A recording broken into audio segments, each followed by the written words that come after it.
সোমবার গেছে, আজকের আবার মঙ্গলবার একাদশী। কি রান্না করব সেটাই বড় চিন্তা। দেখি কি রান্না করা যায়। একাদশী মানে আজকে রুটি খেতে হবে, তাই এখানে আটা নিয়ে নিয়েছি। আর ঘরে ছিল পটল আলু কেটে রেখেছি, এটা পটল আলু তরকারি করব।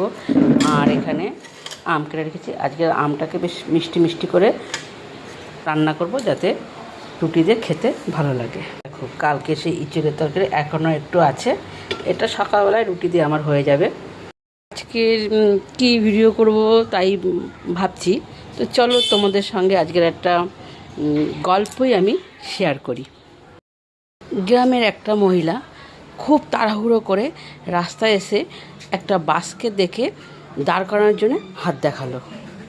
হঠাৎ করে একটা মহিলা এরকম বাসের সামনে এসে দাঁড়িয়ে হাত দেখানোতে ড্রাইভার তো খুবই হকচকিয়ে গেল। পুরো করে ব্রেকটা মেরে ড্রাইভার দাঁড়িয়ে গেল, বললো কী হয়েছে, আপনি এরকম হঠাৎ করে বাসের সামনে এসে গেলেন? এবার জিজ্ঞাসা করলো, আপনি কোথায় যাবেন?